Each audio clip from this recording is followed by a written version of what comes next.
အဘိုးနဲ့လူငယ်လေးတို့နှစ်ယောက်ဟာတရားနေဖြတ်ဖို့လုပ်နေတဲ့အချိန်မှာတရုတ်တည်းမိတွေဟာဒုက္ခလာခဲ့ပါတယ်အဲ့ဒီအချိန်မှာတရားမှထိုင်နေတဲ့လူတယောက်ကိုလူတအုပ်ဟာဝိုင်းတိုက်ခိုက်ဖို့လုပ်ပေမဲ့အဲ့ဒီလူကတော့အချိန်ခဏလေးနဲ့အလုံးကိုအမောက်သိပ်ပေးလိုက်ပါတယ်ပဇက်ကနေလည်းဇွဲမင်းကိုက်လို့ရေရောလိုက်ပြီးအဲ့ဒီအချိန်မှာပဲဝေါ်ရုံမနဲ့လူတယောက်ပေါ်ထွေးလာခဲ့ပါတယ်အဲ့ဒီလူကတော့အမဲသိမိတ်တမန်လို့ခေါ်ပြီးဆီယာလူရင်းအစေခံတော်မှအဲ့လိုအကြီးချေစီတော်မလို့ဆီယာလူကတော်တော်လေးကိုကန်ကောက်တာပဲလို့ပြောလိုက်ပါတယ်အဖြူမဲသိမိတ်တမန်ဆိုတာကအမြဲအတူတူစီးနေကြတဲ့သူတွေဖြစ်တော်မလို့အဆိုပါလူကြီးကတော့အဖြူသိမိတ်တမန်ကိုထွေးလာဖို့ပြောလိုက်ပါတယ်ဒါပေမဲ့အဖြူသိမိတ်တမန်ကအဆိုပါလူကြီးရဲ့အနောက်ကနေပေါ်ထွေးလာခဲ့ကအနောက်မှာရပ်နေတာကလည်းတေးတောင်မှစီးတော့မယ်လို့ဆိုကအဆိုပါလူကြီးကိုညီကုန်းချုပ်ပေးလိုက်ပါတယ်အဲ့ဒါတွေအလုံးကိုမြေသွင်းနေခဲ့ကြတော့အဘိုးနဲ့လူငယ်လေးတို့နှစ်ယောက်ပဲဖြစ်ပါတယ်အဲ့ဒီချိန်အဘိုးနဲ့လူငယ်လေးတို့နှစ်ယောက်ဟာစားတောက်ဆိုင်တစ်ခုတည်းဝယ်လာတဲ့အခါတထောင်ဆောင်လို့ထေကနေထုံးနေတဲ့စကွဲတို့ဖြစ်သူကိုသူတို့ကတောင်းစားတာမဟုတ်ပဲပတ်စံနဲ့သာလာဝယ်စားတာဖြစ်တယ်လို့အဘိုးကတေချာစေပြနေခဲ့ပါတယ်ကြီးကျယ်တဲ့ပြောနေတဲ့စကွဲတို့ကိုကောက်လေးဖြစ်သူကဒေါသရိတ်ထွေးနေခဲ့ကြမလို့နည်းနည်းချာချာနေဖို့ကအဘိုးကဆုံးမနေခဲ့ပါတယ်တစ်ဖက်မှာတော့အဖေဖြစ်သူကအဘိုးတို့ဘေးကိုသာစိုက်ကြည့်နေခဲ့ကြမလို့တမီးဖြစ်သူကသူ့အဖေကိုဘာဖြစ်လို့လဲလို့မေးကြည့်တဲ့အခါတမီးရဲ့ဦးလေးကိုတရုတ်တည်းတတိယရတယ်လို့သာပြက်ပြခဲ့ပါတယ်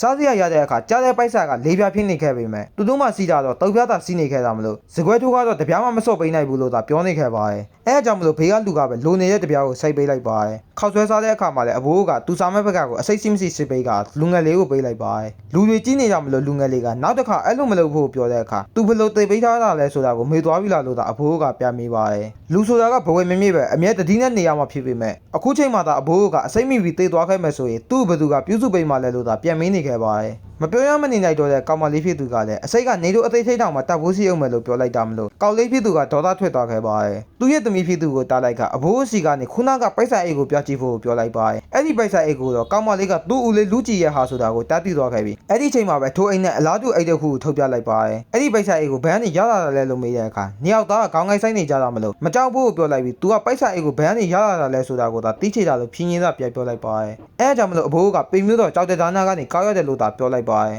ပိုက်ဆံကောက်ရတဲ့အချိန်အဲ့ဒီနာမှာဘသူတွေစီသေးလဲလို့မေးတဲ့အခါတခိုးလို့ထပြောတဲ့ကောင်မလေးဖြစ်သူကိုထိုးကောက်လေးကထပြောကစကားများနေကြပြီးတခိုးဆိုတာကပစ္စည်းကိုခိုးတဲ့သူကိုသာဆိုလိုတာဖြစ်ပြီးသူတို့ကတောင်းစားတဲ့ဆိုရင်တောင်မှခိုးရဲ့အလုပ်မျိုးကိုတက်တက်လုံးမှာမဟုတ်ဘူးလို့ကောင်လေးဖြစ်သူကပြောလိုက်ပါတယ်နောက်မလဲတော့တဲ့ကောင်မလေးဖြစ်သူကသူ့အဖေကိုလမ်းမေးတဲ့အခါကလေးတယောက်တီးတာစီကြော်တော်နေတာမလို့အရင်မိသွားခဲ့ကစိုက်ကြည့်နေခဲ့တာမလို့အဘိုးကပဲဘယ်ကနေကြားလာတာလဲလို့ဆိုကဝယ်ပြောပေးခဲ့ပါတယ်တာမန်လူမဟုတ်ဘူးဆိုတာကိုတီးသွားခဲ့တဲ့ထိုလူကဒီနေရာကဟုတ်ပုံမရဘူးလို့မေးကြည့်တဲ့အခါတိုင်ကွဲတွေဖြစ်တဲ့နောက်နေစရာနေရာမရှိတော့တာမလို့အခုလိုမျိုးနေရာတွေကိုစောက်သွားနေရတာဖြစ်တယ်လို့အဘိုးကစေပြပါတယ်အဲ့ဒီချိန်ထပြန်တော့မှထူလူဖြစ်သူကပိုက်ဆံအိတ်ကသူတို့ရဲ့ဟာဖြစ်တာမလို့ပြန်ယူသွားတော့မှလို့ဆိုကပိုက်ဆံတချို့ကိုလည်းပေးထားခဲ့ပါတယ်အဲကြောင့်အဘိုးကသူကြောက်ဖို့တဲ့အဲ့ဒီအိတ်ကသာထူလူရဲ့ဟာဆိုရင်ဇွဲမင်းကိုင်းကစားနေတာသူတို့ပဲဖြေးလိုက်မယ်လို့ပြောလိုက်ပါတယ်အဲ့ဒီချိန်ကောက်လေးဖြစ်သူကဘာဖြစ်လို့သူတို့ကိုစားနေတာလဲလို့မေးကြည့်တဲ့အခါထူလူကသာလူရုပ်ကျဲသားမှန်ရင်လှုပ်ချွဲချောင်းလို့သာပြောလိုက်ကဗီဒီယိုလေးလည်းပြီးဆုံးသွားပါတယ်ဒါတော့ဘူးလောက်စိုက်ဆက်စစ်ကအပီစုပ်ဝါလေးပဲဖြစ်ပါတယ်အပိုက်တူးအစ်စ်ပြေနောက်ဗီဒီယိုမှာစစ်တက်ပေးပါမယ်